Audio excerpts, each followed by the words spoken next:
There you go. Sorry. All right, thanks, Justin. All right, thank you, Justin and Dave. I'm going to go ahead and share my screen here. Hopefully you can all see it. But again, I'm John Gosselin. Good afternoon, everybody. With CPRO Corporation, we develop and manufacture aquatic algicides, herbicides, and water quality enhancers. And we partner with federal, state, local agencies and private lake associations to help solve the problems related to invasive species, harmful algal blooms, and nutrient pollution. Today, I've been tasked to talk about procellicore, specifically product development, efficacy, and safety. I'm going to go ahead and focus on product development and safety for the most part, and I will defer to Amy and Glenn. They both have. Go out there, but she's not gonna. They both have tremendous experience with procellicore in several water bodies across the Northeast here. So related to product development, there are thousands of active ingredients registered for control of invasive weeds in the terrestrial world.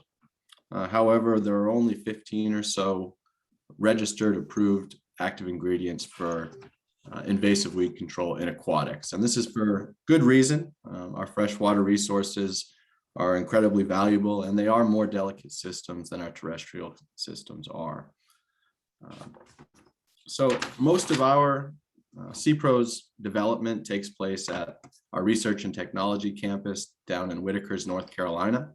The photos here are of that 400-acre farm.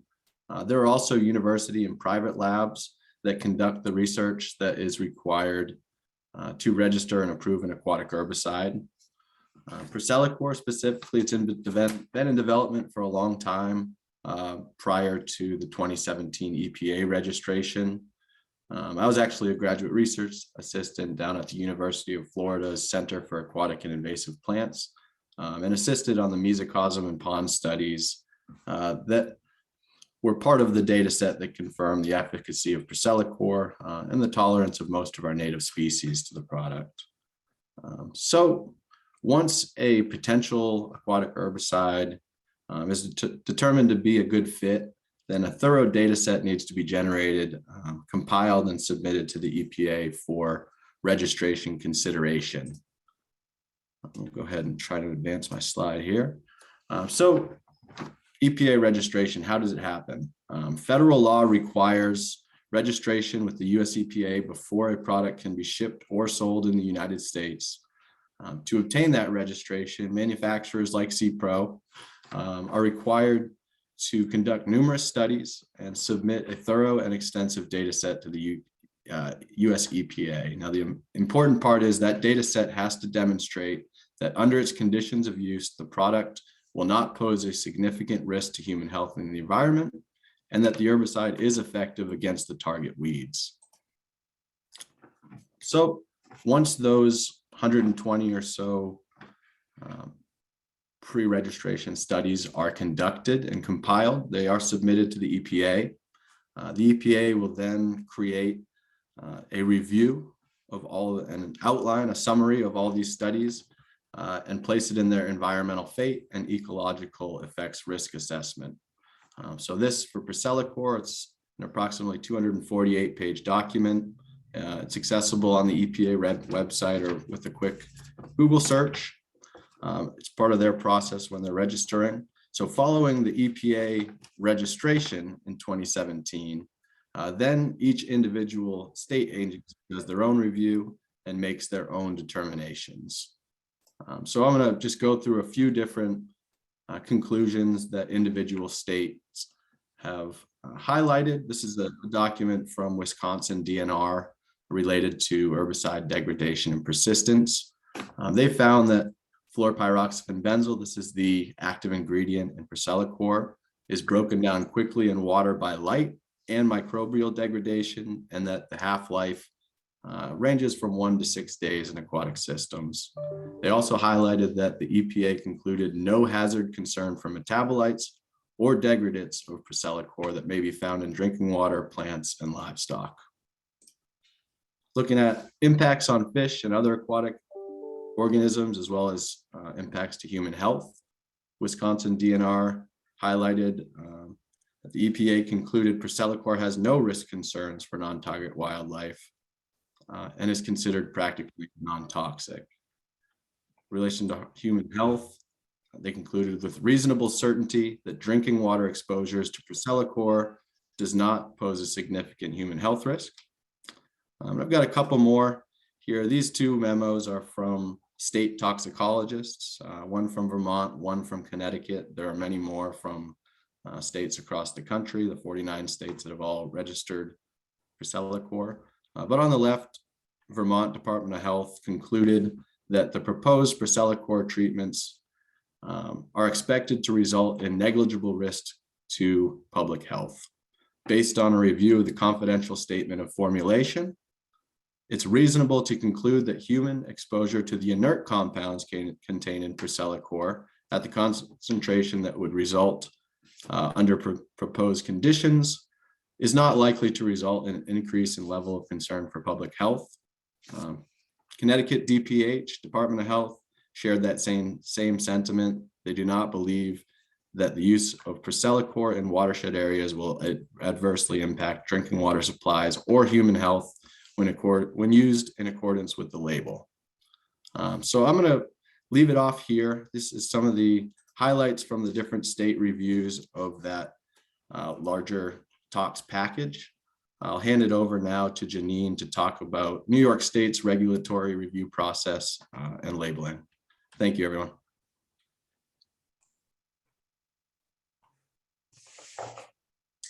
Thank you, John. Okay, Janine, thank you. are you on the line? Great.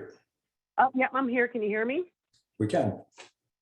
Okay, I tried switching phones, so I think this is better. Okay, I'm going to share my screen.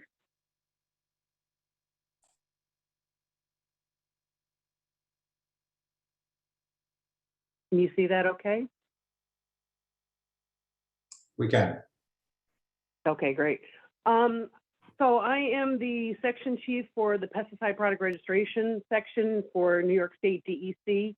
We review all pesticide products before they can be sold, distributed, or used in New York State.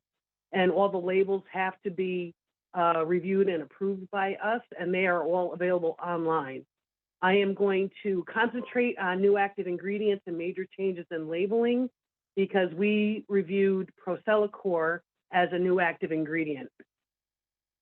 So, like I said, the types of applications, new active ingredients, major change in labeling, we do an extensive review, and I'm not going to read the slides.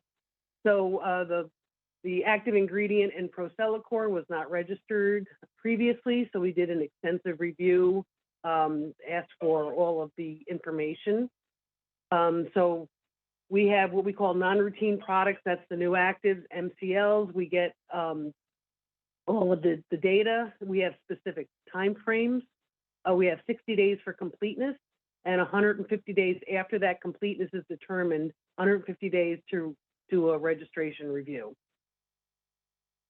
So we have our application requirements, and this is in our regulations. So we get all of the EPA documents and all of the reviews, and the registrant has to send this in to support their application in all of the summaries. Like they were talking about the EFED review, there's the HED reviews, there's all kinds of summaries that we have to get to review it. We also have any adverse effects must be sent in to us, and that is sent along for review too. As far as I know, I have not seen an adverse effects for procellicore, that active ingredient. So the complete application package is sent to the Department of Health, our department's Division of Fish and Wildlife, and our department's groundwater staff for their reviews. Now, our health department looks for the human health and drinking water standards, and our Division of Fish and Wildlife looks for exposure of non-targets, environmental state, runoff, various residues, and accumulations. And we do our groundwater staff does a review, and that's very important for Long Island because That's known as a worst case scenario for potential groundwater contamination because of the geography and the geology of Long Island. So we, in product registration, act as the go-between between the registrant and the reviewers. And if there's additional information that the reviewers want, we can request it at any time. And it could be any newly available data or information that from any state or country. So once we do a completeness, we have the 60 days. If it's incomplete, we send a letter. We get 45 days for them to respond. They get another 60 days, and then we get 150 days for review. If we have any concerns, we send a detailed technical issues letter. And the detailed letter is sent to the registrant. They have to address the concerns. That is required by our regulations, and all timeframes can be extended by the registrant. Once we do a registration decision, it'll state whether the registration was granted or denied. It summarizes any technical issues and outlines any concerns or mitigating measures. And this letter is posted online and is publicly available. So for the registration of procellicore, we registered it February 22nd, 2019. And the registration letter contains a summary reviews of the data package that was submitted in support of the application. And it has the reviews from the health department and our Bureau of Ecosystem Health. And I just did a quick summary of what the health department said, and they had no concerns. Like I said, I'm not going to read it, but they had no concerns. And as long as the people use it according to the label, there should be no problem.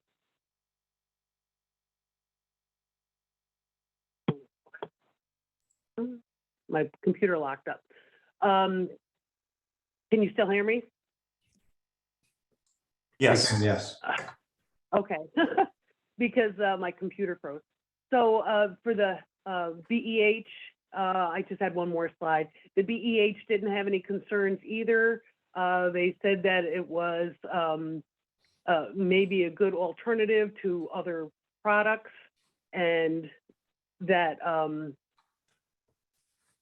they had no concerns for any non-targets. Their big concern was if it was used in a aerial application over a wide spread, but that is not what would be happening here. So if you have any questions, I'm going to answer it after. Thank you. Very good. Thank you, Janine. Good review of the state process. I'm sure we'll have some questions at the end. So do you know how to unshare your screen? My computer locked up. Sorry. That's okay. Justin, do we have any assistance we can provide? I'm working on that. If this I'm is getting Amy, back if in. I'm next, I can just take control, I think. Okay, go ahead. Okay. Sorry. That's okay. No problem at all. So let me I'm moving to introduce the bottom Amy now, right in the Smagula. Let me give a little background for Amy. Amy is a limnologist and statewide invasive species program coordinator for New Hampshire. She works in the Watershed Management Bureau, Division of Water. And Amy was on a couple of our earlier discussions, very much a resource to us and us discussing this topic and moving forward. So we thank her for her time and for coming again today. So thank you, Amy. Of course. Can you guys see my slide? We can. Okay, perfect. So yes, my position with the Department of Environmental Services is as a freshwater biologist. I coordinate the exotic species program here. And what that means is I typically do the surveys of our lakes and ponds. I map the infestations of different plants, and then I make recommendations for management, chemical, non-chemical, whatever they may be. And then I work with municipalities or lake associations and provide them with grant funds so that they can go and pursue the projects that are recommended for management in their water bodies. So that's where I'm coming from today, is from a state biologist working to reduce invasive species in the lakes in New Hampshire. For procellicore, my first experience with it was back in 2016. I was requested to find a site in New Hampshire for a limited field trial when this product was first being evaluated at different sites across the United States.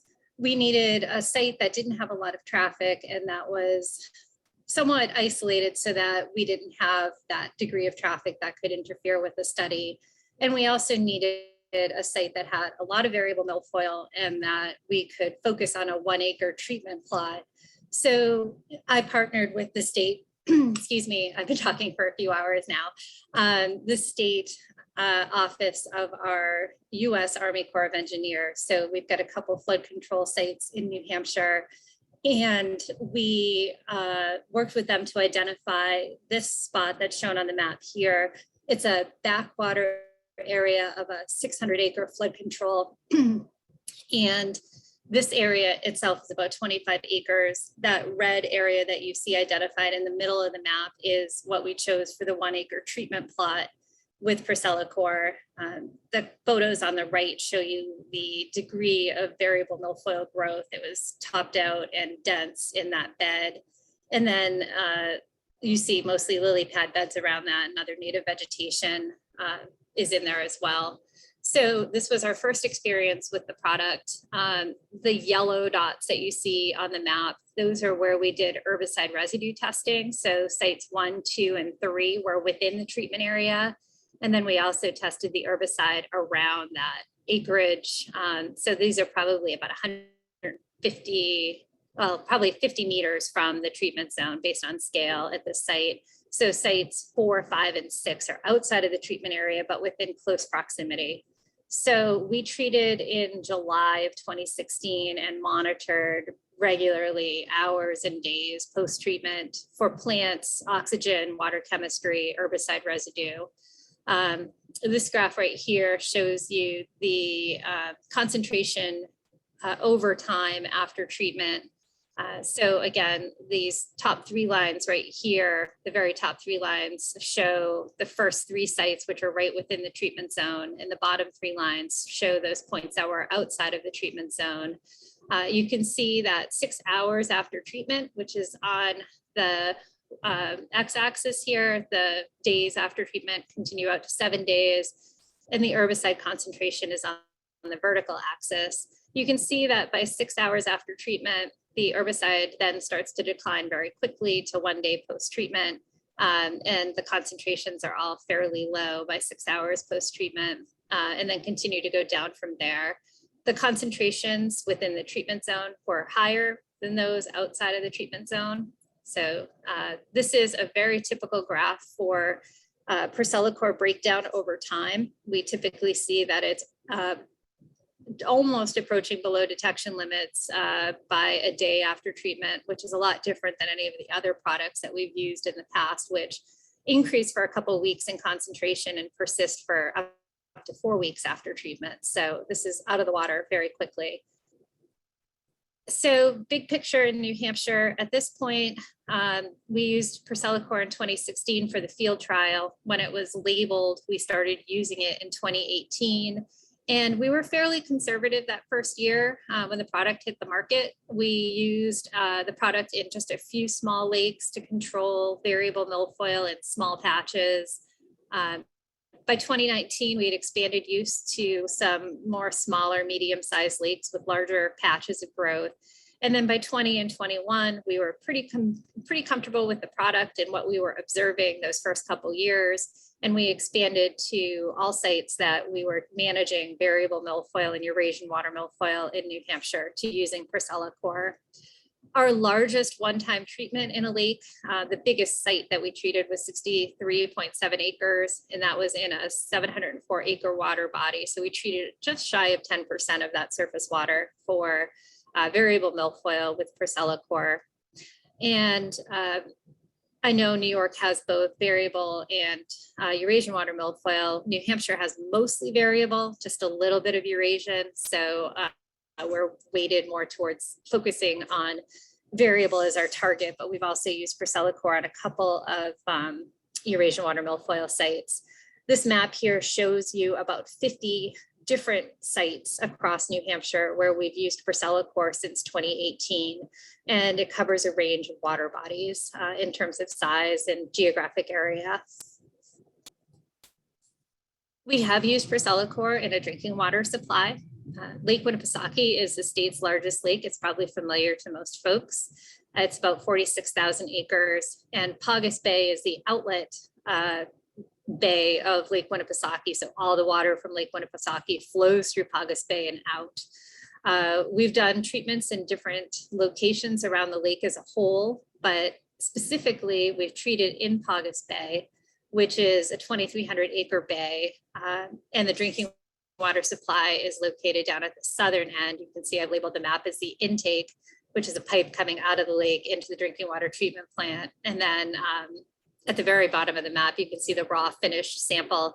That's the drinking water treatment plant and distribution network starts from there.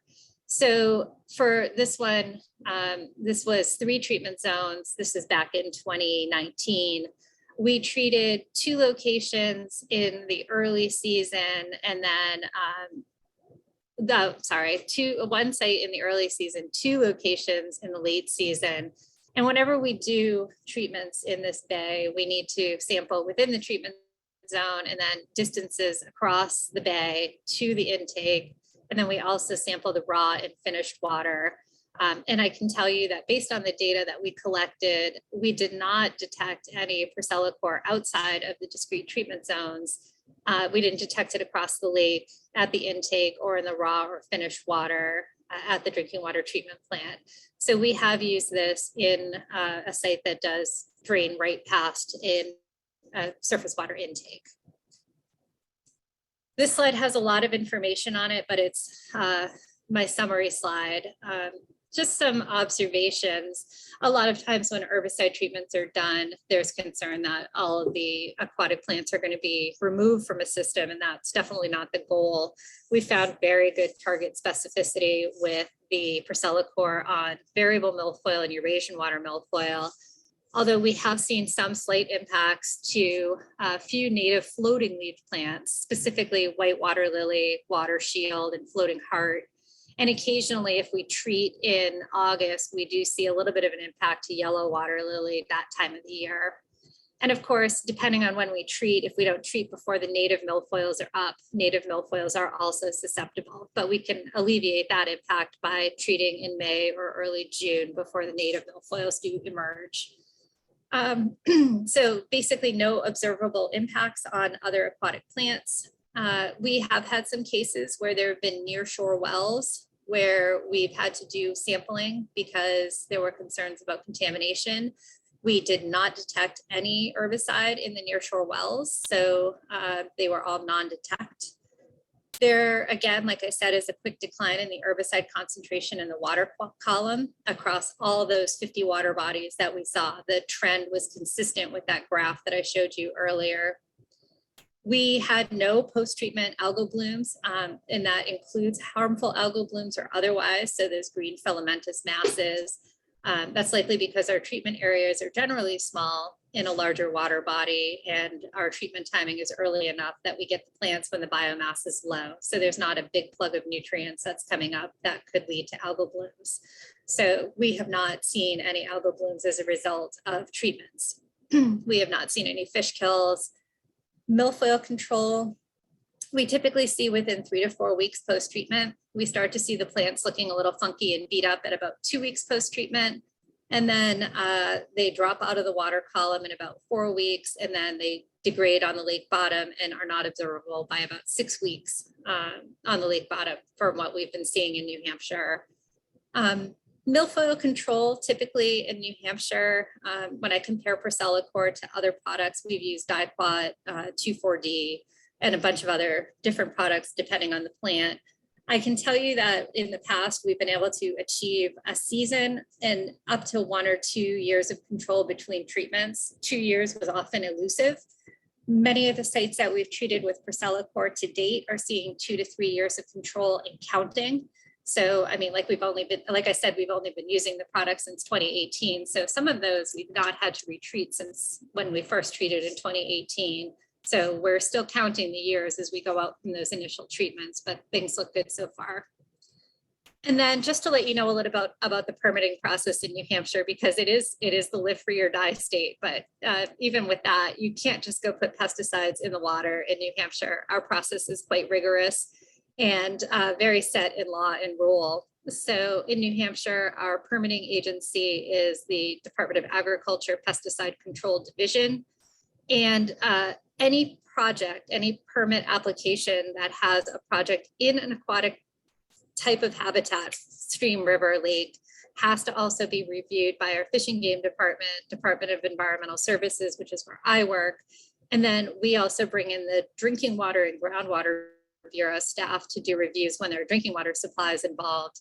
Our National Heritage Bureau also reviews for rare, threatened, and endangered species, as well as critical habitats. And then if there are any local advisory committees on lakes or rivers, they also review and chime in as well. So we have a very regimented process that takes about 3 or 4 months to get through before a permit's issued. So that's the experience that we have in New Hampshire. That's all I have for now.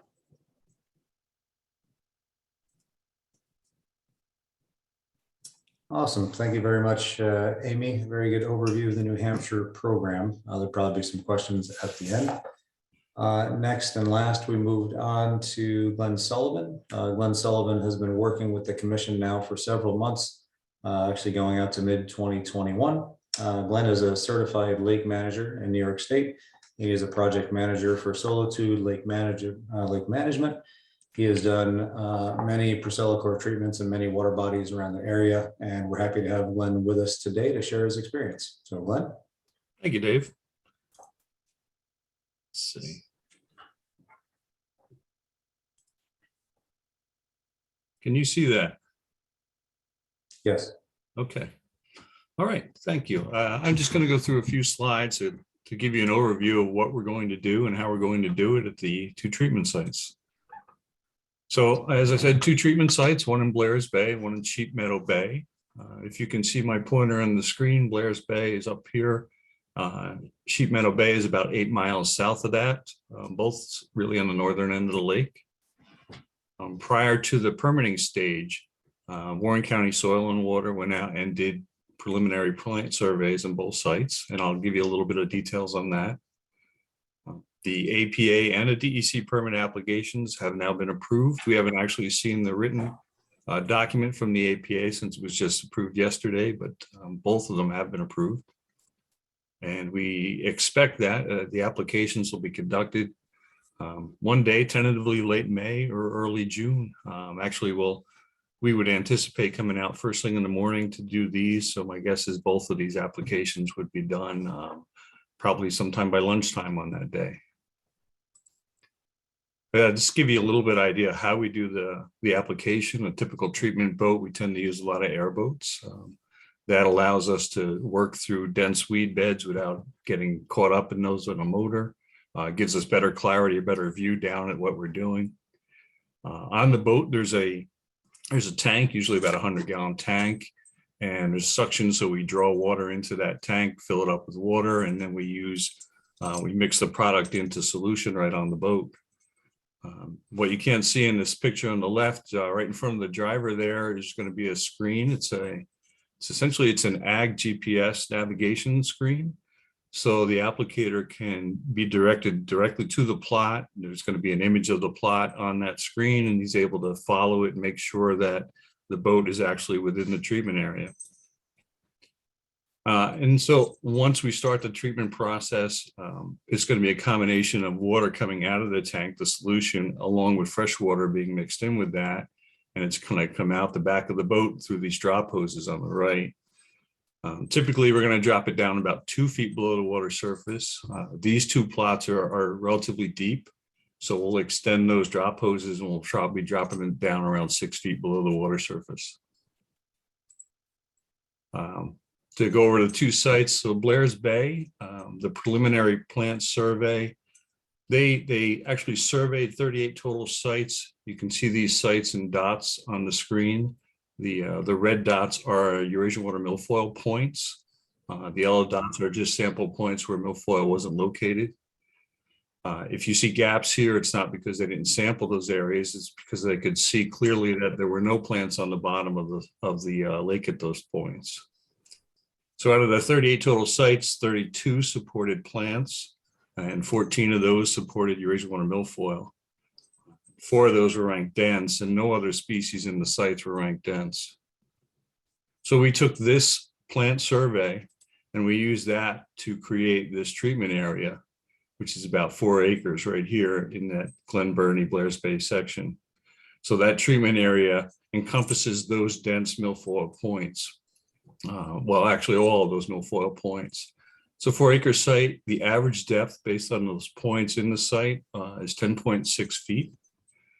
So we're going to go in there with a 4 PDU application that's about 7.72 parts per billion. Now, in the rate range, according to the label, we could have gone between 2 and 4 PDUs. We chose the higher rate because, as you can see, it's a small area and a much larger lake area. So we want to make sure that we're going to get good control, and we're going to use that higher rate of 4 PDUs. And that's going to give us a total of 4.2 gallons of procellicore applied in that zone. Now, one of the requirements for the DEC permit is that we anticipate the dilution zone, and that's part of the permitting process.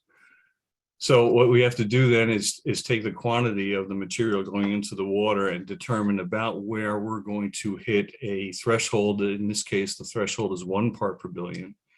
How much area is it going to take to get to that 1 part per billion? So when I did that dilution zone model, I used the average depth of the treatment area itself, which is 10.6 feet, because I had data for that.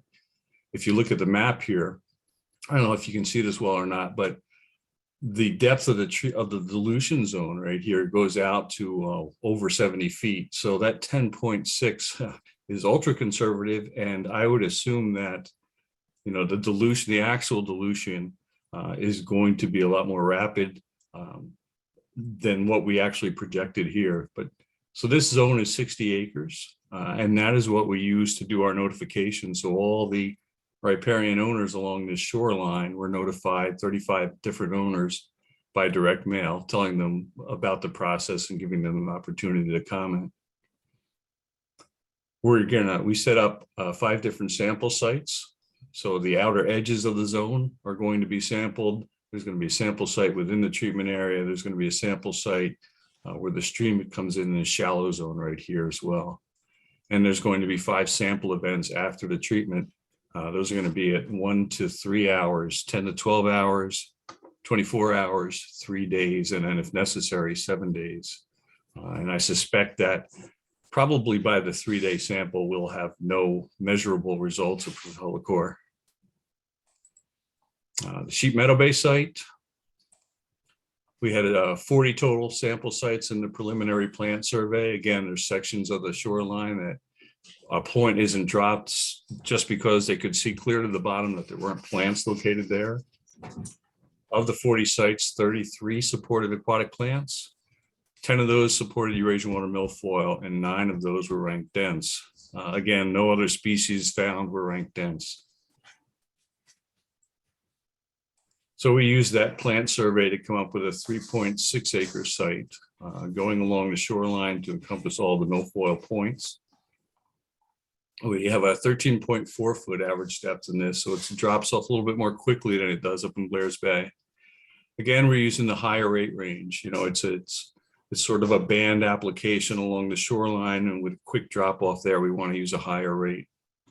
And that's going to give us a total of 4.78 gallons of procellicore in that area. Again, the dilution zone here, when I figured this one out, it came to about 40 acres, and that gets us down to 0.653 parts per billion. Again, I'm using the step of the treatment site for this whole zone. In actuality, you can see that you might be able to see that it goes out to 35 and around the middle, and out to 40 and 50 feet at the outer edges. So dilution will be much more quick than what I'm projecting here in this dilution model. But we use this model to identify our riparian owners and send the direct mail out to all the owners around the zone. We originally started with 5 sample sites. The APA asked us to add a site just to the north of the zone where there's a species of concern. So we put that in there. And again, we'll have the same 5 sample sites, sample events, 1 to 3 hours, 10 to 12 hours, 24 hours, 3 days, and then if necessary, 7 days. So again, this is all going to happen in a relatively short work day, the end of May or early June. And I will pass it back to Justin for questions.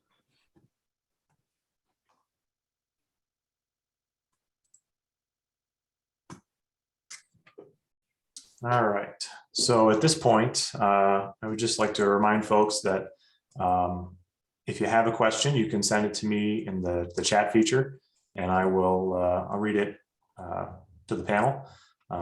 We do have a few questions already, and I'll read those. Let's see here.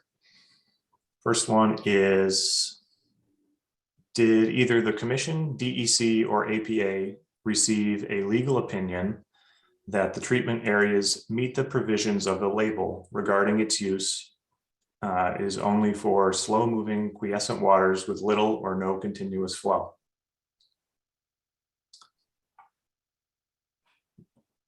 Who wants to answer that one? Dave, maybe John or Glenn? I can start and then ask maybe Glenn or maybe even Janine to jump in. A legal opinion that the treatment areas. So I believe for us to have achieved a complete application with both agencies, they had to agree to the conditions that were set forth, and maybe Joe Thune can chime in as well. Before the project application was deemed complete, Lee Walrath from the Adirondack Park Agency was at the site several times prior to and during the plant survey that we conducted, and was in that area himself, as we have been many times. So I believe for us to get completed applications in front of both bodies, we have to have met those conditions, and those conditions, of course, would have to comply with the permitting on the label. So that's my understanding. Glenn, perhaps you can chime in a little bit. Yeah, I agree, Dave. And I would say that the site conditions for the Lake George project are not significantly different from those that we saw at the Chautauqua Lake project or the Juanita Lamoka Lake. Again, larger lakes with smaller treatment plots, and large lakes are prone to some water movement, but these are still considered, quiescent waters for the purposes of the application. Good, thanks, Glenn. So Justin, if you want, I can continue down through Sure. the comment letter here. Yep. The next question is, why now? When the just approved budget doubles the funding for invasive work at Lake George, a clear indicator of the importance of the lake and the value of the existing program. Yeah, we did work with New York State budget and the governor's office to increase the amount of funding for milfoil control for this year. And part of that discussion was clearly indicative of the interest in moving forward with procellicore at this time.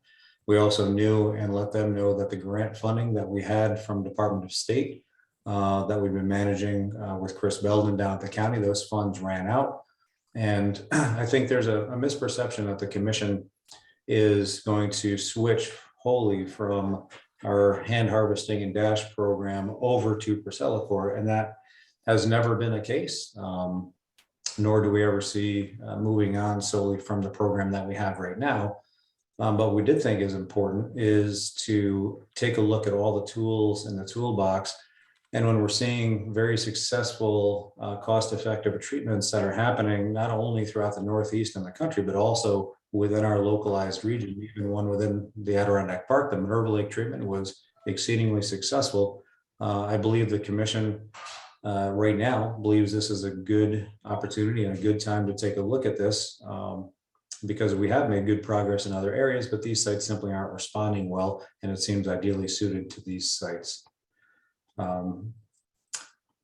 Next, we have the commission stated itself, there is no emergency requiring this step. Why not allow for sufficient study of this only recently approved product as specified in the LGA Waterkeeper public comments?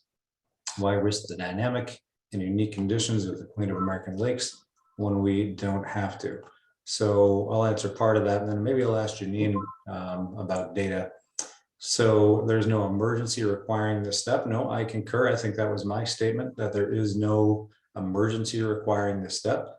However, in the same token, the commission and its partners, including the LGA and the fund and the grant funding from Department of State, we spent considerable resources in not only these two areas, but other areas of the lake that have shown no long-term effective treatment.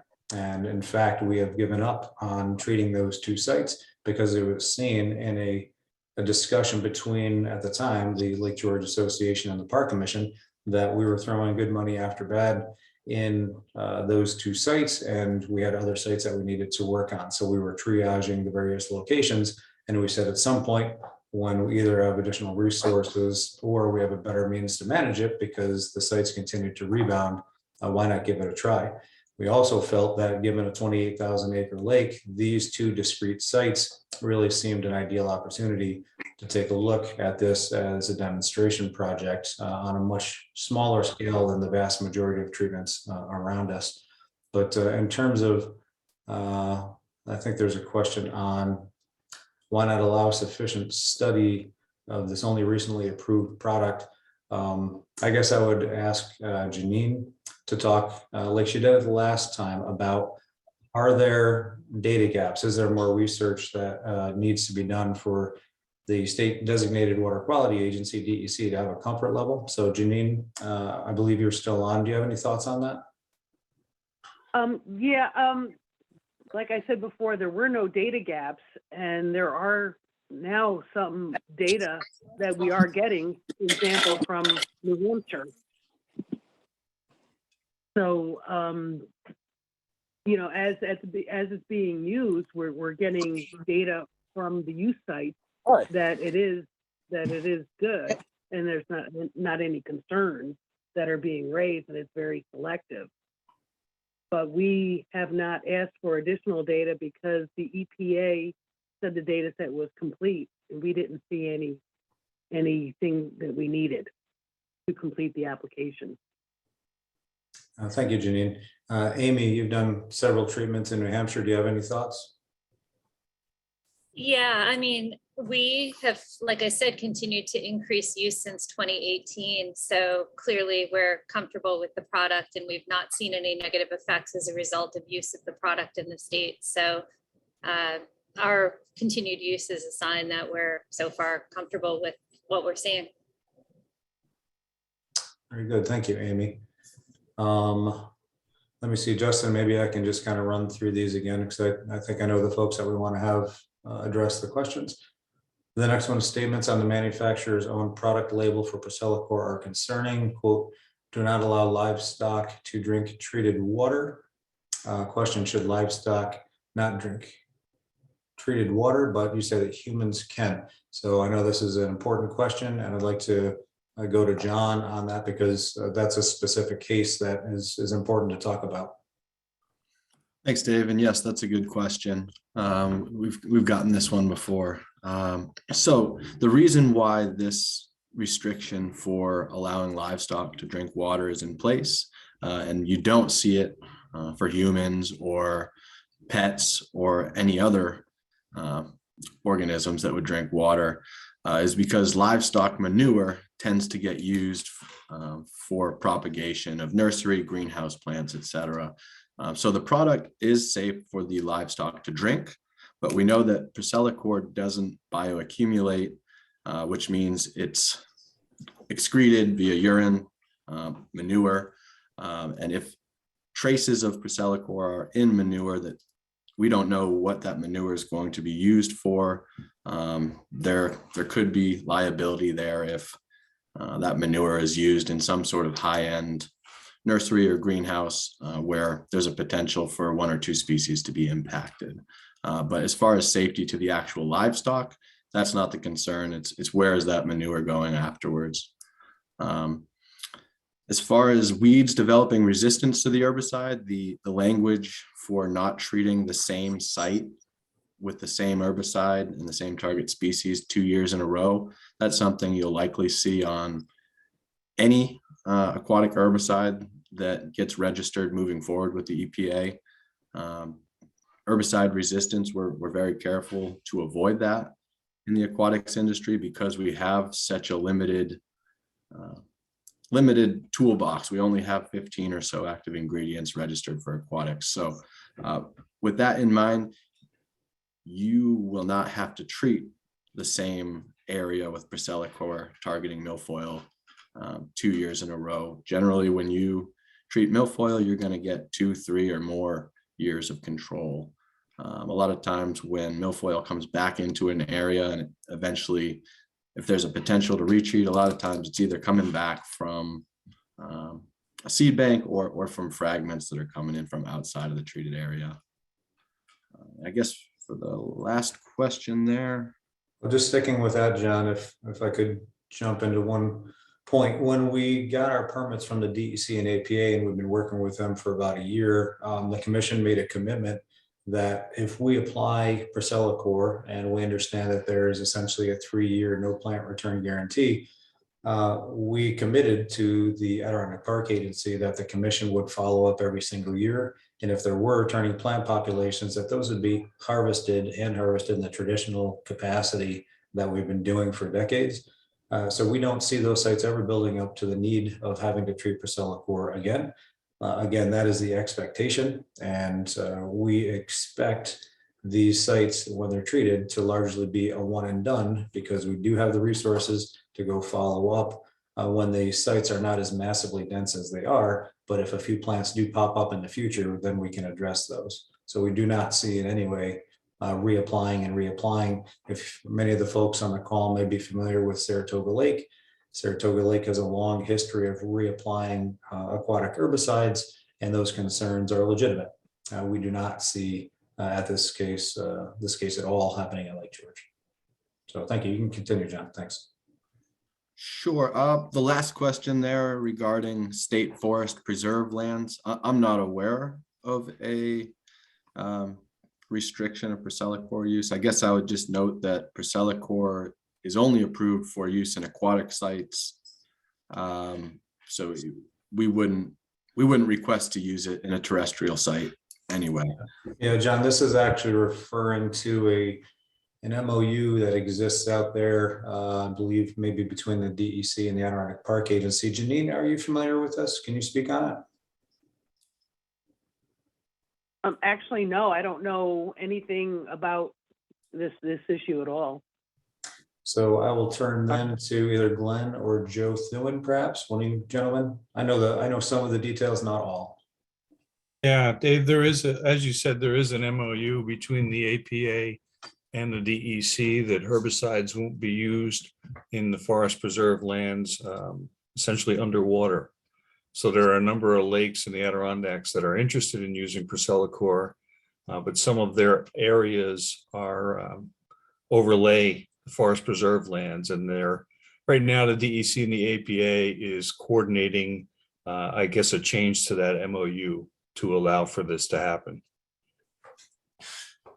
Yeah, I've heard the same thing from the regional attorney as well. So thank you both. Continuing on, cost. I believe I can start with that because we received our proposal for this. The proposal we're looking at right now from Solitude Lake Management is about $39,300, and that is to treat both sites. The cost of the treatment is ballpark $23,000, and then the cost of the water quality monitoring and the required plant surveys follow-up are the additional costs of about $15,000, $16,000. And by contrast, if you're looking at the actual treatment cost itself, if you take 23,000, you divide it by the 8 acres ballpark that we're looking at ballpark $3,000 per acre for treatment, which is considerably less than the current program that we're working on right now. But we do have the additional requirements of making sure the water quality sampling and the aquatic plant sampling at the end of the day are done. So that was put in the request for proposals from the commission as it is required in both the DEC and APA permits. Let me see, I believe the next question is the APA a conditional approval? And my understanding is the APA approval, and Joe can jump in as well, it's an approval to undertake the action that the commission requested, but it does have conditions attached to it. Those conditions are actually on the draft permit that are on the APA website. Joe, can you recall, or maybe Glenn, you can recall what those specifics were? It's mostly the plant survey, the follow-up, the water quality monitoring, I believe.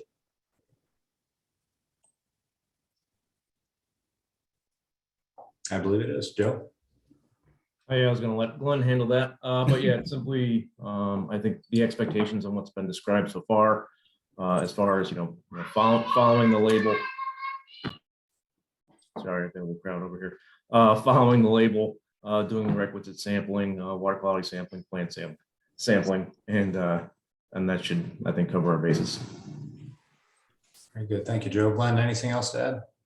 Actually, I wondered, Dave, if I could backtrack for a minute to talk about cost for just for a second. Sure. I just want to make sure people understand that, the amount of product that's used in these applications is based not on the surface area of a treatment site, but on the volume of the water. So the deeper the site is, the greater your product usage is, the greater your cost is going to be. And the Lake George sites with average depths of 10.6 and 13.4 are pretty deep. So that's why the cost is where it is. If you compare that to some of the other sites, for instance, the Minerva Lake site where we were looking at water depths closer to 6 feet, the cost is much lower. So I just wanted to bring that up. I appreciate that. But Joe is correct. As far as the conditions on the permit, it's the the follow-up sampling on the chemistry side and on the plant survey side. Thank you, Glenn. The next question is for Amy. In New Hampshire, were any water samples tested where people draw their water directly from the lake rather than through the treatment plant? Yeah, we have a lot of black pipes into lakes in New Hampshire where people draw in. As a state biologist, I would not recommend that anybody drink straight out of a lake without treatment. We know that some people do, but in general, a lot of people tend to use water for domestic purposes like dishwashing or showering or toilet flushing, and few people drink the lake water without treatment. We do sample within the treatment zones and outside of the treatment zones for herbicide residue concentration, and the patterns follow very similarly to how I presented the concentrations over time. So they do drop quickly, as I explained. Very good. Thank you, Amy. Hey, Dave. Yes, sir. I got a couple of questions that were sent to me directly and not to everybody. So I want to address a couple of those. So this one question is, only 2.7% of procellicore is active ingredient, which appears to be what is periodically tested in and outside of the treatment area. The chemical is broken down quickly in water by light and microbial action. What happens to the inert ingredients? Are these chemicals, what are these chemicals, and are they tested for breakdown? Vermont reported that the inert ingredients are, quote, not likely to result in increase of concern for public health, end quote. What should our concerns for the other ingredients, which are unknown proprietary ingredients, be? So that's an important question. It's been asked several times, and one of the reasons that we asked Janine to be on the call. Janine, would you like to jump into that topic? Well, when the product is reviewed, they look at the formulated product as well as just the active ingredient.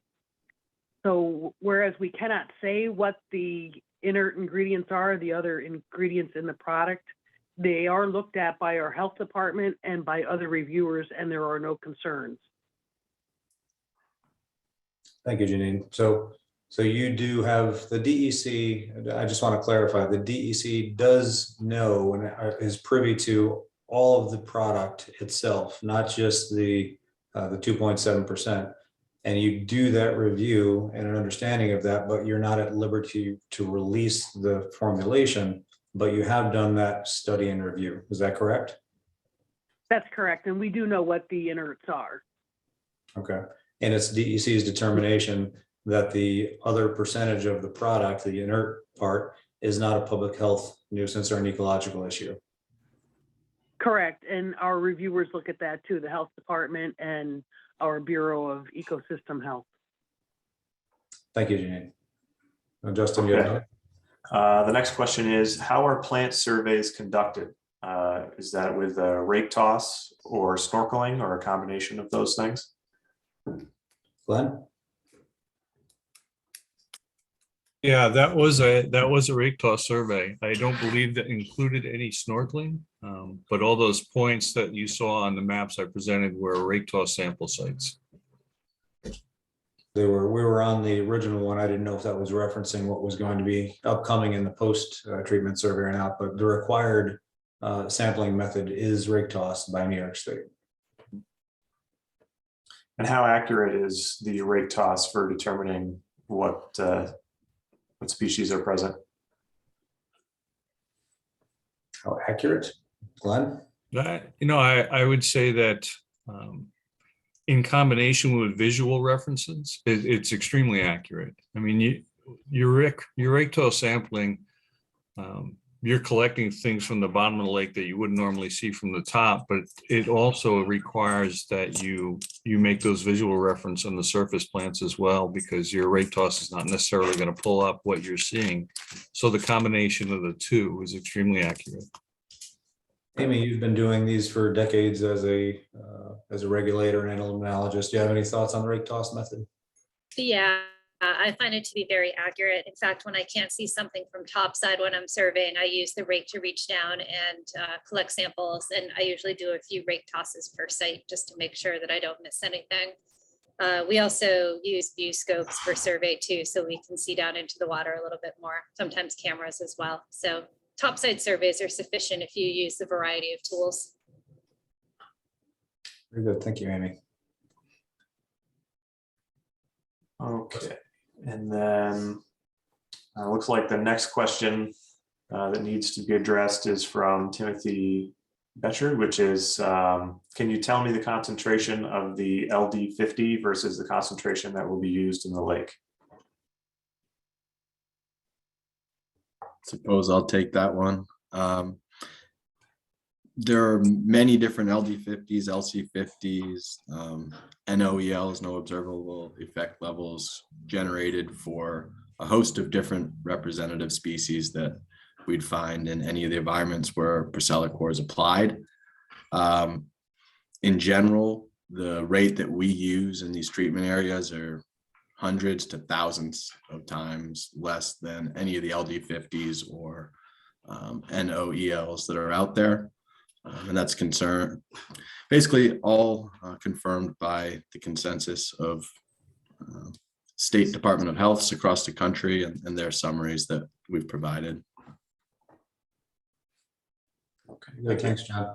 Justin, there was one, I think, before that from West DeVoe. Oh, yes. Cost for a small lake and who can apply. I think Glenn addressed some of the topics on the smaller and shallower a lake is, the cost goes down. The larger your treatment area is and the deeper it is, the cost can go up. As to who is an eligible applicant, I don't have a great answer for that. Glenn or Amy? An eligible applicant is just someone that has ownership attached to the water body. If you're a lot owner and you have water frontage, you can be an applicant. You generally will, you'll be more successful if you have an organized group as an applicant. And as for the applicator, if you want to be an applicator, you would need both the license, the certified license in aquatics, as well as the permit itself. Very good. Thank you, Glenn. Justin, do you have any individual emails or text? Yep, I've got another one here. So what about the species unique to Lake George that are deemed essential to the water quality of the lake, especially Nitella? Should the potential adverse effects be studied prior to using a relatively new product that is not considered the impacts on these species?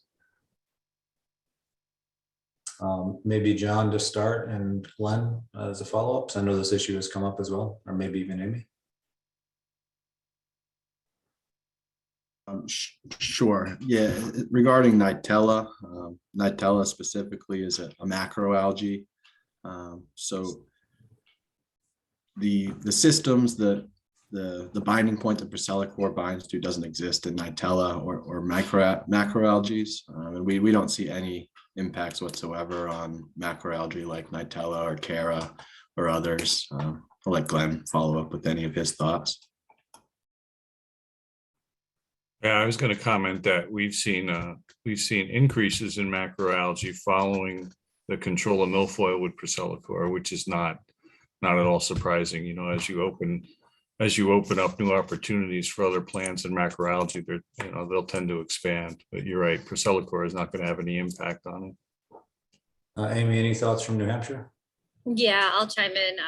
Same thing here, Nitella and Cara, which is another macroalgae. We've treated lakes with both of those and have not seen any impacts to them in terms of declines. And like Glenn said, as soon as you open up that water column, your native plants and your native macroalgae will start to increase once that competition from the milfoil is removed. So you might see them increase. Very good, thank you.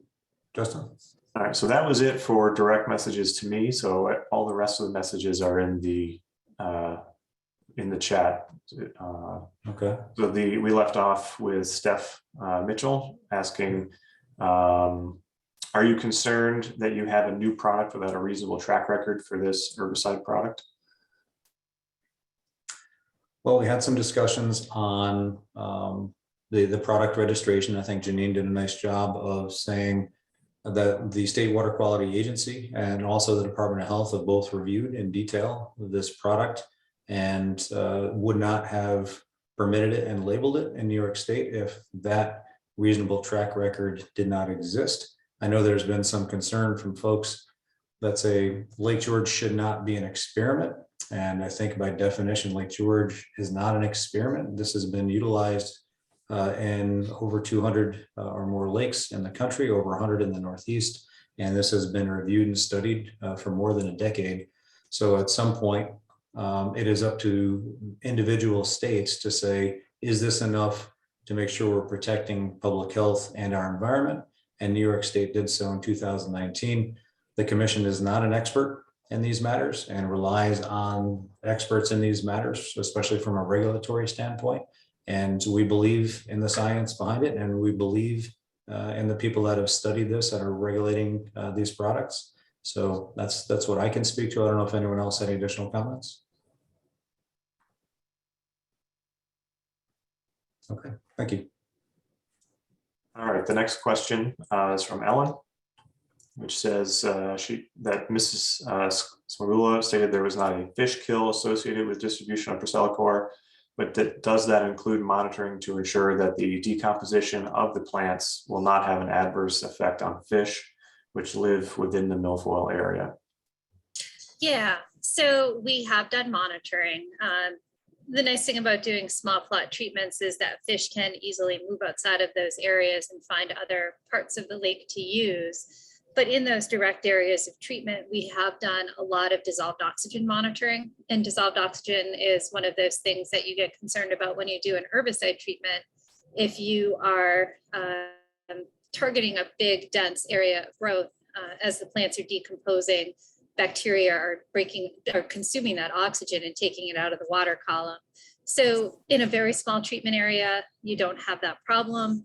We try to mitigate that by treating early season when the biomass is low. And I can tell you from experience that I've seen beds of milfoil that are warmer because those plants hold more heat, and warmer water holds less oxygen. So by removing those dense beds of invasive plants, we're actually in turn increasing the oxygen concentrations in those zones because you don't have that heat and that sheer mass of material and some of the decomposition that's going in there throughout the season. What's worse is waiting until the end of the year when those plants senesce naturally and having big biomass decompose and remove oxygen from the water column. So from our perspective, the biggest concern was oxygen loss as a result of treatment, and we just haven't seen that. We've actually seen oxygen concentrations go the opposite direction. We've seen them increase as milfoil beds have been decreasing. Good, thank you, Amy.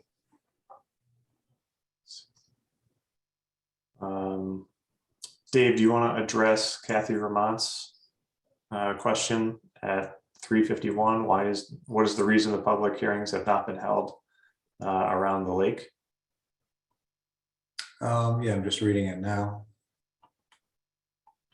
Yeah, public hearings are a very specific legal mechanism that agencies use when required for certain applications. What the commission has done is had several public discussions on it. We've had this discussion on procellicore at 4 of our last 12 meetings. We did send out an email to every town and town supervisor around the basin, seeing if they wanted to attend a public information session to learn more about it. I believe all 4 of our speakers on the line today were at that meeting. Several towns did not attend, which was unfortunate, but that was our one effort with, at least on a municipal basis, to get information out to them as decision makers for their town. It is, if you know the Park Commission and you know Chairman Parker and our board, everything that we do is transparent. This is a project long-standing. We've been working on it considerably for a while. There's been many articles on it. Tony Hall has covered it fairly extensively. The goal is to get information out as best we can to people so they don't get concerned about it and they can have the best information that they can available. Public hearings result in a determination. That is not what we are looking for at this stage. The determinations happen at the regulatory levels, which are the permits that we've been working on and have received for the project. Okay. So next we have a question from Chris Nowitzki, which says the 7-year daily validated Jefferson Project circulation model contradicts statements that there will be no dispersion outside the bays. Is the spreadsheet dilution model based on uniform dispersion, which is not supported by actual in-lake hydrodynamics? And is this more reflective of actual conditions than the Jefferson Project circulation model? Well, the dilution model for both sites is a model that the model used was provided by the Division of Water, specifically to be used in the preparation of aquatic pesticide permits. So it is not specific, I say, to Lake George currents or anything. But on the other hand, the Lake George current model that's showing this greater dispersion is not accounting for plant uptake, which is very high in the treatment area. It's not accounting for the breakdown of the product. So I don't think that really reflects what is truly going to happen. And I'm not saying that the dilution model presented by the Division of Water is the most accurate either. That doesn't account for plant uptake. It doesn't account for the breakdown of the product either. It is simply a dilution model based on, additional water coming into the site. And so as such, Glenn, you'd say that even the DEC model is conservative since it's not taking into effect breakdown and adhesion. Amy, I see you nodding your head as well. Would you like to chime in? Yeah, I would concur with that. The plant uptake is very rapid from what we've seen. And like I said, we've sampled several locations across the outflow of Lake Winnipesaukee, which is Paugus Bay. And we have not seen movement outside of treatment zones that was detectable with testing that we've done. So yeah, we don't really see it move. Thank you, Amy. Okay, so the next question is, has the Jefferson Project been consulted or contributed in any way? We had a conversation between the Park Commission and the experts on the call today and the LGA and the Jefferson Project folks. And we had those discussions about the skills and abilities of the Jefferson Project, which are considerable. And we invited them to be a part of the applications and to study them, and with the resources that they have, the offer I could be wrong, but I believe it was not accepted, and we still maintain that offer today. We would still love to have the Jefferson project be a part of this project, and we can learn more as we go. So that offer does still exist, and I'd be happy to have a conversation, as would our chairman. So the next question is, can you drink the water in the treatment zone during treatment? Yeah, there's no restriction on drinking water. There is a restriction, a general restriction on water being present in the treatment area during the application. So I would say that if you're in a boat in the treatment area during the application, you couldn't dip your face in the water and drink it. On the other hand, if you have a water draw that goes into your house from the treatment area, regardless of whether we're treating or not, there's no restriction on that drinking water use. Thank you, Glenn. Let's see.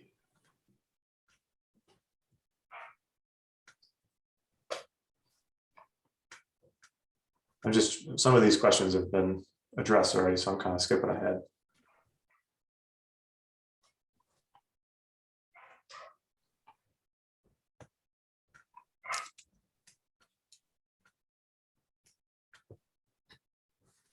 So Chris Nowitzki asks, the APA board voted in favor of 6 votes in favor, 4 against. But the vote of private non-state employees on the board was 4-2 against the application. There's very strong support by lake residents against this project. Is this a concern for the Park Commission? Well, I haven't done the analysis of the breakdown, but we do know if we're talking about lakes across the Adirondacks being very interested in a Lake George treatment. You can see that in the support letters for this, which are fairly substantial between the Adirondack Lakes Alliance, the Adirondack Park Invasive Plant Program, and many lakes throughout the area. If any of you on the call today had the benefit of watching the 111 slide presentation from the Adirondack Park Agency yesterday, it was exceptionally thorough, much longer than today's presentations because we didn't want to take 2 hours of your time on presentations. But we are hoping to post that on our website as soon as it's available, and then people can really get a better understanding of what some of those comments were, what the agency responses were. I can't speak for how individual commissioners at APA responded or what their thoughts were. But we do know that the comments that have been provided and the concerns, I believe, have answers. There's science to substantiate what we're talking about today. And I believe, that is supported by the DEC and by yesterday's vote. And I believe hopefully by our commission on April 26th. Okay. Next question from Chris Nowitzki regarding degradation. The manufacturer relies on degradation by light and says that the thermocline in Lake George will assist this. However, data collected by the Jefferson project shows the thermocline is not defined or formed at that time of year for the proposed treatment. This will allow migration into the deeper waters where there is a half-life of 111 days. Could the manufacturer comment on this, as well as if this could be a reason for the poor results found in Tomahawk Lake in Wisconsin? Sure, I'll take this. I'm not aware of the Tomahawk Lake project in Wisconsin and what Chris means by poor results.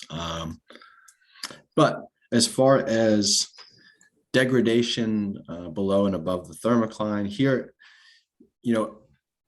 with plant uptake taken into account, with our photolysis taken into account, with dilution taken into account, we know that our half-life is probably going to range between 1 and 3 days here. In order for product to get beyond a thermocline, we would need to inject it basically below that thermocline.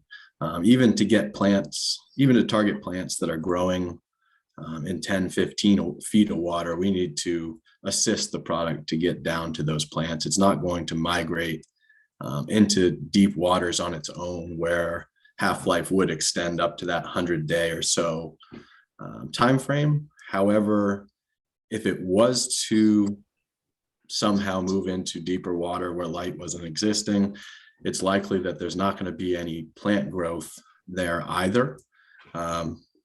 So that plant growth wouldn't be exposed to procellicore that, you know, is there without purpose. So the next question is, how does procellicore chemistry compare with Sonar? Why was Sonar not used? And is there now more evidence that not using Sonar was the correct decision? Sure, so I'll take that one too. Sonar and procellicore are both systemic aquatic herbicides, and they both are good tools for targeting milfoil. However, Sonar requires a long exposure time on the plants, anywhere from 60 to 120 days of exposure, which is pretty hard to achieve if you're in a small plot, like a 4-acre plot, that's exposed to a lot of dilution. You need to do repeat applications with Sonar to maintain that long exposure time. With procellicore, we only need to treat it about half of the concentration that we would need to with Sonar, and we need much less exposure time compared to the 90 or so days of exposure time that we'd need with Sonar. We only need hours of exposure time with procellicore on the plants to achieve control. Okay, so the next question is, in Blair's Bay, the treatment zone is directly in front of the Sucker Brook Inlet. Won't the spring flow disperse the chemicals out into the lake?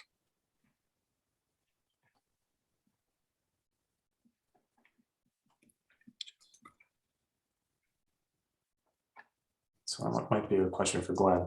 I'm sorry, I was distracted and didn't hear that. Sorry, Justin. Sure. So the question from Mike is, in Blair's Bay, the treatment zone is directly in front of the Sucker Brook Inlet. Won't the spring flow disperse the chemicals out into the lake? Well, we accounted for that by using the higher rate there. That was one of the concerns, and knowing that there's going to be some inflow from that spring. So we used the higher rate. But again, I want to emphasize that when I looked at that dilution model and came up with that 60-acre dilution zone, I was using a very shallow average depth for that entire zone. So I still don't think that we're going to actually find any measurable concentration at the outer edges of it. Okay. Let's see, this next question. The EPA's review concluded that there is no risk concerns for non-target wildlife and practically non-toxic to bees, birds, reptiles, amphibians, and mammals. What does this mean for our important lake critters? Seems. I'll go ahead and take that one. What it means is the margin of safety for those lake critters, your fish, your macroinvertebrates, reptiles, amphibians that are there. They have a really large margin of safety here. They're extremely unlikely to be impacted in any way by the treatment. Okay. And the last question was previously asked and answered, but I think Alan had stepped away.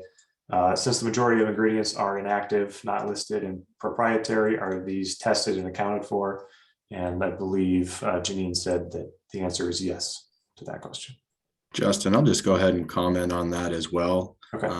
Although, you know, each state agency does receive a confidential statement of formulation and does look at all those different proprietary ingredients, we do actually test for some of the breakdown products. I believe in some of the public comments we've answered and described some of those breakdown products, but basically there's 3 major breakdown products.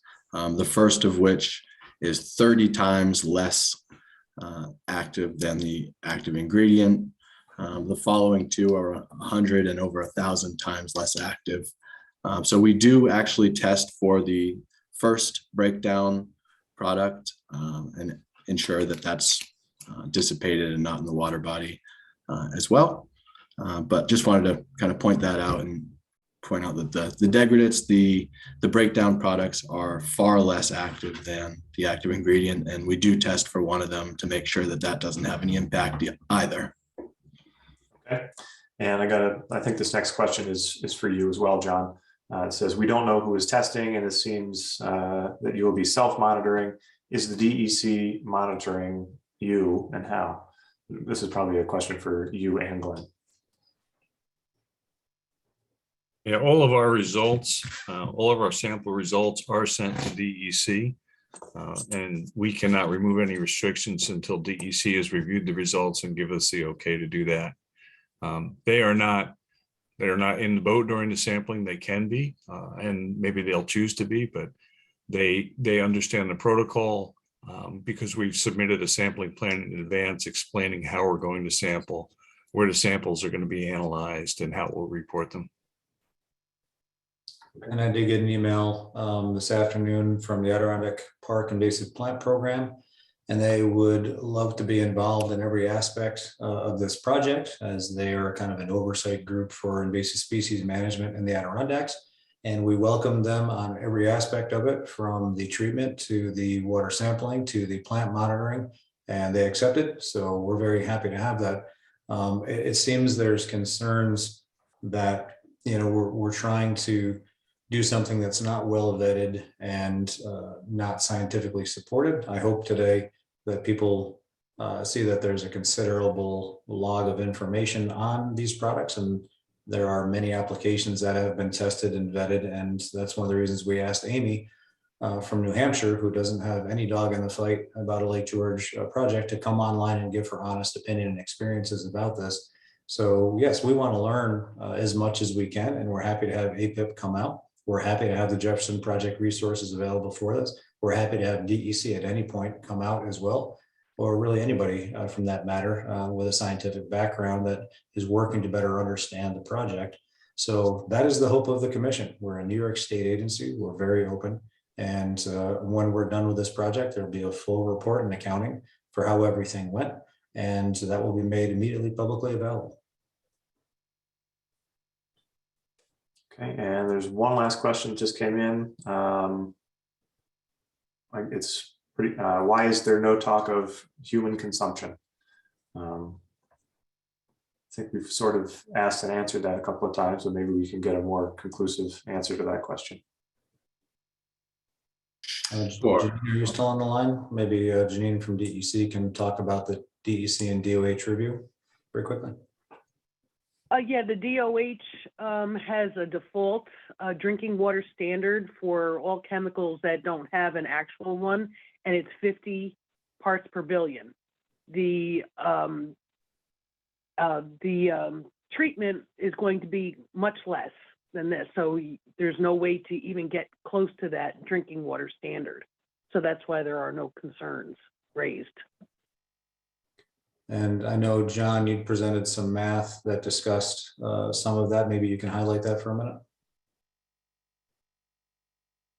Sure, I'll just echo Janine that, you know, the 50 ppb general limit is set for products that don't have a drinking water standard. Some states go ahead and analyze that data a little further and grant one anyway, even though it's far above the max label rate that we would ever use in a lake. So for example, Vermont Department of Health ran those calculations and found that the drinking water advisory for procellicore for a 0 to 1 year old would be right around 3,500 part per billion, which is over 400 times higher than the concentration that you would use in milfoil control scenarios. Okay, and another question just came in. What is the potential of the sites to be repopulated with native plant species? Amy, you probably have the most experience. Yeah, native plants are very quick to colonize areas where invasive milfoils were removed. We've actually seen some, what we thought were long gone rare, threatened, or endangered plants rebound in areas where treatments were done to remove the invasive. So you will start to see natives creep in. Some move in a little bit faster than others, but they will recolonize those areas. It's not going to stay a void. Thank you, Amy. Justin, do you have anything else? I lost you on my screen. Nope.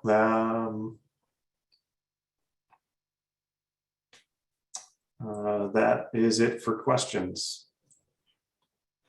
Okay. With that, I will say thank you to our 4 experts and everyone who took the time on this Friday to come out. I believe Ken would like to probably close the meeting. I would. First, repeating thanks to our experts for taking the time, but more important, thanking everybody who took the time to tune in, who are normally not followers of the Park Commission on Zoom meetings, because this is exactly the reason that we scheduled this meeting today, was to help people understand the facts and the science that have been presented by our folks for both the DEC approval and, as equally and probably more important, the APA approval of yesterday. You know, the Park Commission only has one goal in life, and that's to take care of the Lake George Park and its surroundings and its citizens and inhabitants as best as we can. And that's why we've delved so deeply into the science for the past 12 months. And nothing that we have done has always been based on the real science, no suppositions. Some of these questions we've heard today, we've heard before, because guess who asked them? The park commissioners in meetings leading up to today asked some of these questions. And the folks that are dealing with us provided the answers. So with that, I thank everybody. I'm still amazed that we can have a meeting like this quickly. Normally, it'd take you a week or two to get everybody gathered together in one pickup truck and get them all transported here. But that's what Zoom does for us. And with that, I bid everybody goodbye. Thank you, Ken. Have a good weekend, everyone. Happy Easter.